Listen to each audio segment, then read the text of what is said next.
दोस्तों स्वागत है आपका इजराइल फिलिस्तीन कॉन्फ्लिक्ट के पार्ट नंबर 4 में। और आज हम बात करने वाले हैं एक बहुत ही इंटरेस्टिंग इवेंट या बहुत ही इंपॉर्टेंट इवेंट की, जो था इजराइल और अरब का युद्ध, जिसको हम 6 डे वॉर भी कहते हैं क्योंकि वो 6 दिन हुआ था। इससे पहले के वीडियोस में हमने बात करी है रिलीजियस बैकग्राउंड की कि भाई वो क्या ज़रूरतें हैं रिलीजन से रिलेटेड जो जेरूसलम को या इजराइल को कॉन्फ्लिक्ट का केंद्र बनाती हैं। उसके अगले वीडियो में हमने बात की थी ओटोमन एम्पायर से वर्ल्ड वॉर 1 तक के समय की। उसके बाद हमने बात की थी वर्ल्ड वॉर 2 से इजराइल के इंडिपेंडेंस की। और आज हम बात करने वाले हैं 6 डे वॉर और योम किपर वॉर की। तो देखिए साहब, जैसा कि हम हल्का सा रिमाइंड कराएंगे आपको कि 29 नवंबर 1947 को यूनाइटेड नेशंस ने एक पार्टीशन प्लान दिया था। उसने इजराइल को कहा था 2 हिस्सों में बांट देते हैं, थोड़ा सा हिस्सा अरब्स का रहेगा, थोड़ा जूइश एरिया रहेगा। तो जू एग्री कर गए थे, लेकिन अरब्स ने इसके लिए मना कर दिया था। और उसके बाद अरब इजराइल वॉर हुआ था 1947 से 49 तक, जिसमें इजराइल जीत गया था। और उसके बाद उसने बहुत सारा ऐसा क्षेत्र भी कब्जे में ले लिया था जो ओरिजिनली अरब्स को मिलने वाला था, और वो फिलिस्तीन का मतलब एरिया होना चाहिए था। यहाँ आप देखेंगे कि वेस्ट बैंक और गाज़ा ये वो क्षेत्र थे इजराइल के। वेस्ट बैंक वो क्षेत्र था जो बाजू में जॉर्डन ने अपने कब्जे में ले लिया था, और गाज़ा स्ट्रिप वो था जो इजिप्ट ने अपने कब्जे में ले लिया था। यानी ये उन लोगों को टेरिटोरियल गेन हुआ था। जैसा हमने देखा था, जॉर्डन ने ये वेस्ट बैंक के एरिया पे अपना कब्जा कर लिया था, और इजिप्ट ने, आप देखेंगे, इजिप्ट ने ये गाज़ा स्ट्रिप पे अपना कब्जा कर लिया था, और बाकी पूरा क्षेत्र इजराइल के पास चला गया था। हमने बताया था आपको कि 7 लाख से ज़्यादा फिलिस्तीन अरब इजराइल छोड़ के चल गए थे, और उसके सामने 8 लाख से ज़्यादा ज्यूज़ अरब नेशंस छोड़ के इजराइल वापस आ गए थे, जिसने रिफ्यूजी समस्या बहुत बड़ी कर दी थी। और इसकी तकलीफ हम आगे डिस्कस करेंगे। चलिए आगे चलते हैं। इस युद्ध के बाद 1949 में हुआ आर्मिस्टाइज एग्रीमेंट। अब साहब, ये आर्मिस्टाइज का मतलब क्या होता है? इसको अगर शुद्ध हिंदी में कहें तो युद्ध विराम। इसका मतलब ये नहीं होता कि भाई साहब युद्ध खत्म हो गया है। इसका मतलब होता है कि दोनों के बीच में लड़ाई रोक दी गई है। अभी लड़ाई कब तक रुकी रहेगी ये दोनों पार्टीज पर डिपेंडेंट करता है, लेकिन युद्ध विराम का मतलब ये नहीं होता कि लड़ाई खत्म हो गई है। तो कहीं ना कहीं आर्मिस्टाइज एग्रीमेंट किया इजराइल ने अपने नेबरिंग अरब कंट्रीज के साथ। अब देखिए, यहाँ पे एक नया शब्द आएगा, ग्रीन लाइन। अब ये ग्रीन लाइन क्या थी? जो इजराइल की अब जो नया नक्शा बना, तो उसकी बॉर्डर्स को ग्रीन लाइन कहा गया। यानी इजराइल और वेस्ट बैंक के बीच का जो एरिया है उसको हमने ग्रीन लाइन कहा, या गाज़ा पट्टी और इजराइल के बीच का जो एरिया है उसको ग्रीन लाइन कहा। अभी इसको ग्रीन लाइन क्यों कहा गया? क्योंकि जिस मैप पे इस लाइन को ड्रॉ किया गया था वो हरे रंग की इंक से ड्रॉ किया गया था, तो इसका नाम फिर ग्रीन लाइन पड़ गया। लेकिन हाँ, ये एक इंटरनेशनल बॉर्डर नहीं मानी गई। मतलब इसको ऐसा नहीं माना गया कि भाई अभी हाँ टेम्प्रेरी लाइन है ये, लेकिन ये परमानेंट लाइन नहीं है। 1956 सुएज कैनाल क्राइसिस हुआ था। ये एक अलग युद्ध हुआ था जिसमें ब्रिटेन, फ्रांस और इजिप्ट इन्वॉल्व थे, और धीरे से इजराइल भी इन्वॉल्व हो गया था। हम इस युद्ध की ज़्यादा डिटेल में नहीं जाएंगे, इस पर हम एक ऑलरेडी वीडियो बना चुके हैं। खैर, इसमें जो मेन हमारे लिए पॉइंट है वो ये है कि जैसे आप देख रहे हैं, ये है साहब इजराइल आपका, ये है रेड सी।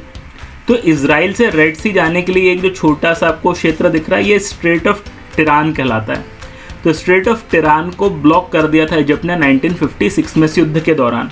और भाई जाहिर सी बात है, अगर आपने इस क्षेत्र को ब्लॉक कर दिया तो इजराइल को रेड सी का रास्ता नहीं मिलेगा, उसको बहुत लंबा चौड़ा घूम कर आना पड़ेगा, और वो भाई उसको डेफिनेट सी बात है अच्छा नहीं लगेगा।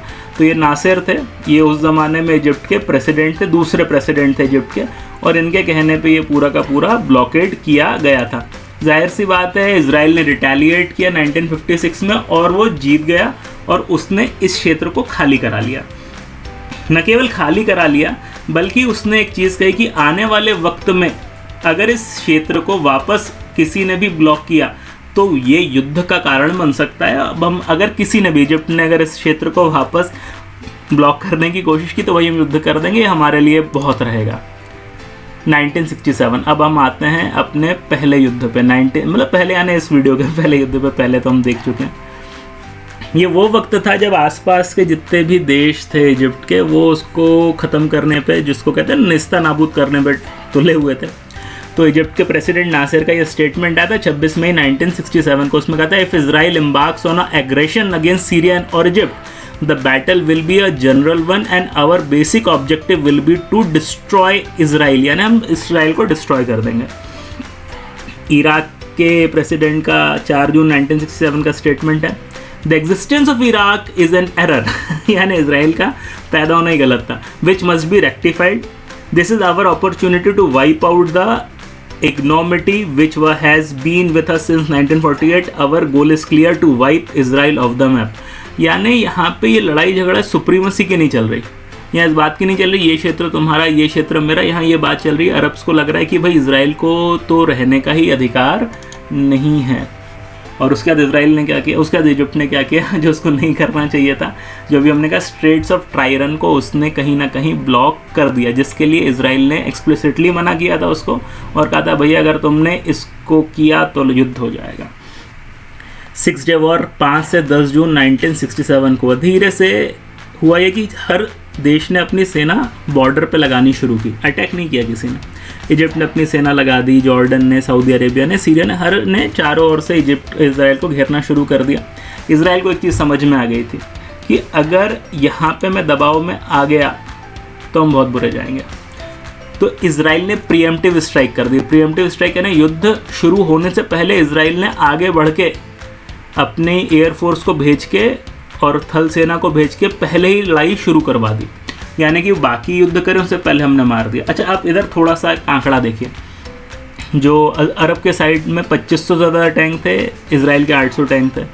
इनके पास 5,47,000 के से ज़्यादा सैनिक थे, इसराइल के पास 2,64,000 थे. इनके पास 9.5 से ज़्यादा एयरक्राफ्ट थे, इनके पास 250 से 300 एयरक्राफ्ट थे. लेकिन ये युद्ध कौन जीता? इसराइल. इसराइल की तरफ से 1000 के आसपास सैनिक मारे गए, 46 एयरक्राफ्ट डिस्ट्रॉय हो गए, 400 के आसपास टैंक इनके मतलब ख़त्म हो गए. अरब्स की कैजुअलिटीज़ 13,000 से 18,000 है, एग्जैक्ट फिगर हमारे पास नहीं है. 450 से ज़्यादा एयरक्राफ्ट तबाह हो गए और पता नहीं कितने टैंक तबाह हुए, उसका डेटा तक नहीं मिला. और इसका रिजल्ट ये रहा कि इसराइल इस युद्ध को जीत गया.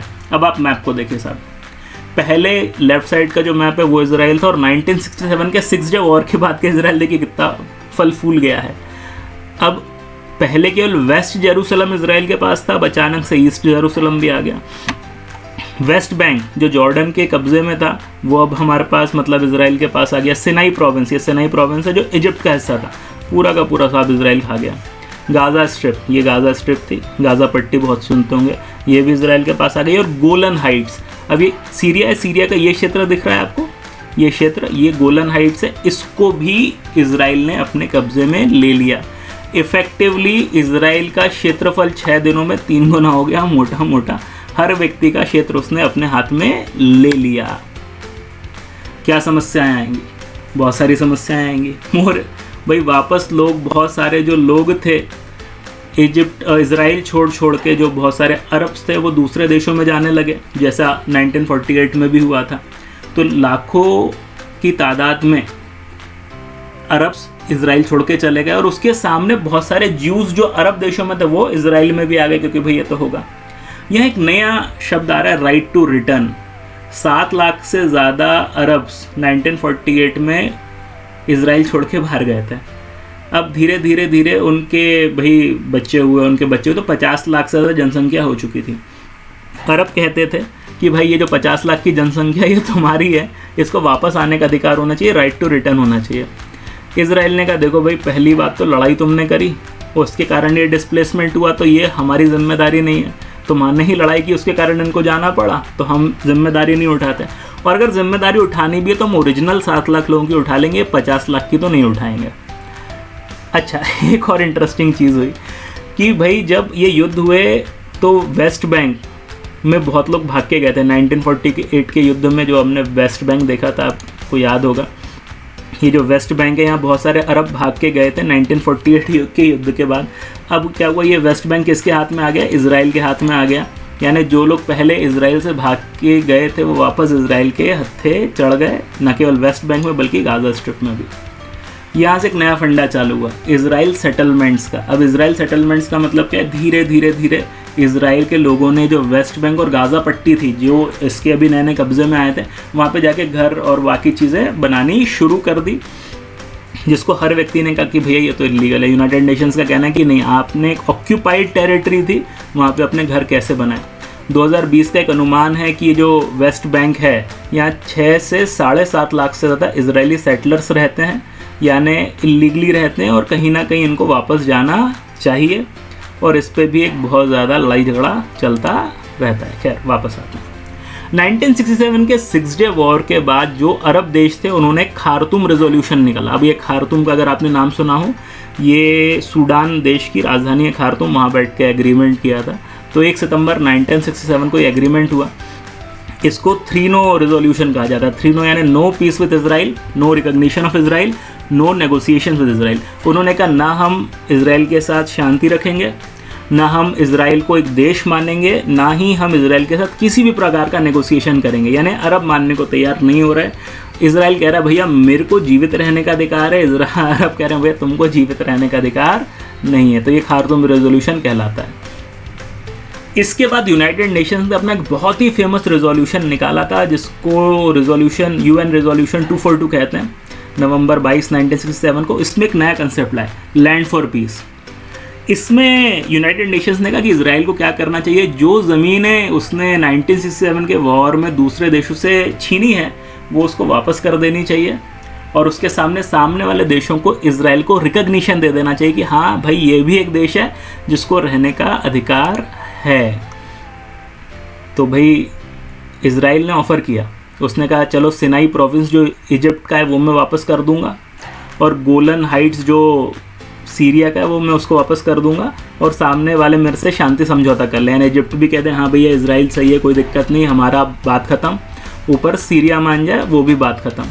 लेकिन हुआ ये कि जो अरब स्टेट्स थे, ये बाकी के पूरा जो एक ग्रुप था, इन्होंने खार्तूम रेजोल्यूशन के अंतर्गत कह दिया नहीं भैया हम इजिप्ट के साथ कोई भी समझौता करने को तैयार नहीं हैं। अच्छा, यहाँ पे एक इंटरेस्टिंग चीज़ है, वो सिनाई और गोलन हाइट्स तो देने को तैयार था इजराइल, लेकिन वो वेस्ट बैंक और गाज़ा, यानी जो वेस्ट बैंक का क्षेत्र है और ये गाज़ा स्ट्रिप है, ये देने को तैयार नहीं था। वो कह रहा था देखो यार मेरे पड़ोसी जो हैं वो मेरे को जीवित रहने नहीं देना चाहते, और अगर मैंने ये क्षेत्र वापस कर दिए तो मेरे पास जगह कितनी बची है, मेडिटेरियन सी है या जॉर्डन है। यहाँ पे मैक्सिमम मेरे पास 80 मील का डिस्टेंस है, ये जो विड्थ है ये केवल 80 मील की है जो सबसे मैक्सिमम पे, और मिनिमम पे केवल 9 मील की विड्थ है। यानी कि अगर कल को इन लोगों ने मुझ पर अटैक किया तो मेरे पास भागने की जगह नहीं होगी, तो मैं ये क्षेत्र तो वापस नहीं करूँगा, ना गाज़ा पट्टी वापस करूँगा, ना मैं वेस्ट बैंक वापस करूँगा। हाँ, सिनाई ले लो और गोलन ले लो। तो ये वेस्ट बैंक और गाज़ा के लिए तैयार नहीं हुआ।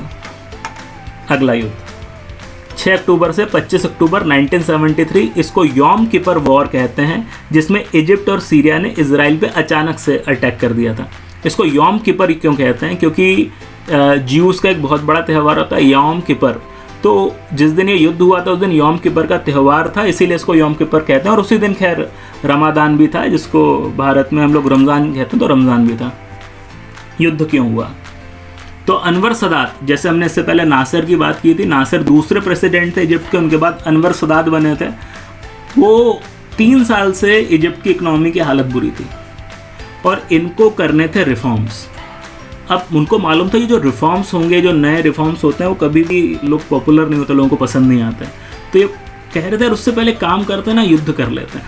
अगर युद्ध में हम जीत गए तो ये 6 डे वॉर की जो हमारी शर्म है वो ख़त्म हो जाएगी, सिनाई प्रोविंस को हम वापस अपने कब्जे में ले लेंगे, और उसके बाद अगर हम रिफॉर्म करेंगे तो लोग झेल लेंगे। लेकिन अगर अभी रिफॉर्म किया तो लोग सुनने वाले नहीं है। यानी देखिए, आपको ऐसा लगता है ना लड़ाई झगड़े हो रहे हैं, भाई पीछे बहुत सारे सोच की बात होती है। देखिए, तो इजिप्ट ने और सीरिया ने युद्ध कर दिया किसके साथ, इजराइल के साथ। इजिप्ट को क्या चाहिए था, सिनाई वापस चाहिए था, उसी का क्षेत्र था जो इजराइल के कब्जे में था, और सीरिया को क्या चाहिए था, गोलन हाइट्स चाहिए थी।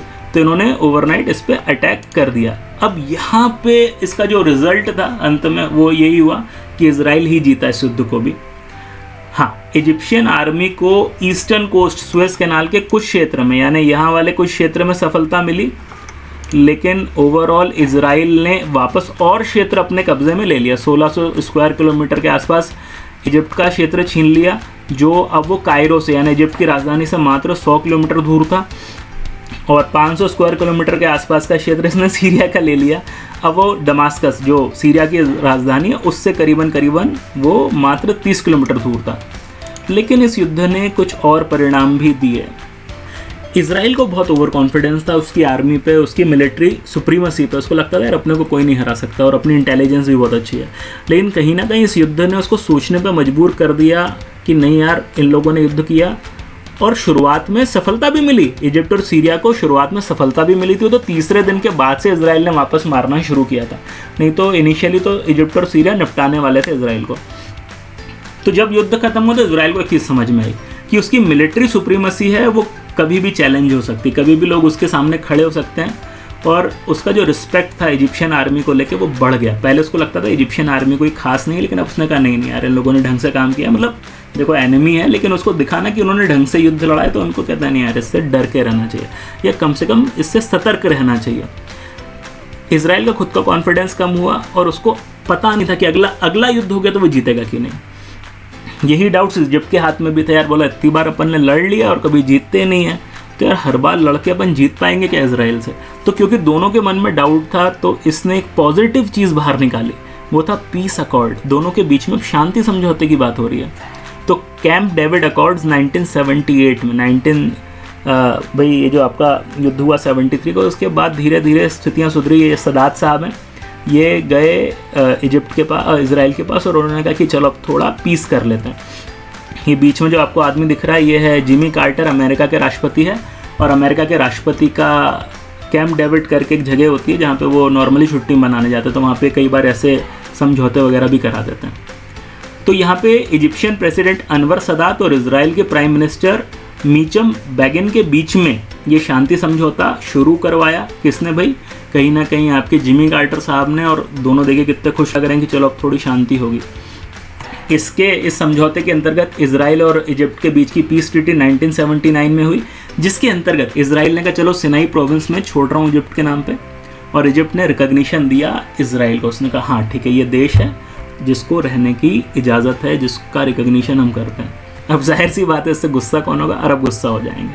बाकी के जो देश हैं, जो खार्तूम रेजोल्यूशन था 999 वाला, वो तो गया काम से। बोला था कोई हम नेगोशिएशन नहीं करेंगे, आपने कैसे कर लिया? तो जो अरब लीग थी उससे इजिप्ट को हटा दिया गया। लेकिन अब यहाँ बड़ी इंटरेस्टिंग चीज़ है, इजिप्ट और इजराइल की जो पीस ट्रीटी थी उससे अनवर सदात और मीचम बैगिन को नोबेल पीस प्राइज़ मिला। कि यार आप शांति की बात कर रहे हो, आपको नोबेल पीस प्राइज़ मिलना चाहिए। और इंटरेस्टिंग चीज़, सदात साहब पहले मुस्लिम हैं जिनको नोबेल पुरस्कार मिला है किसी भी क्षेत्र में। केवल पीस की बात नहीं कर रहे, किसी भी क्षेत्र का पहला नोबेल प्राप्त करने वाले मुस्लिम बने अनवर सदात। अनफॉर्चुनेटली इस पीस की कीमत उन्हें अपनी जान देके चुकानी पड़ी, क्योंकि कहीं ना कहीं अरब्स को पसंद नहीं था कि अनवर सदात ने क्यों इजराइल के साथ पीस ट्रीटी की। उसके सामने 6 अक्टूबर 1981 को अनवर सदात की हत्या कर दी गई।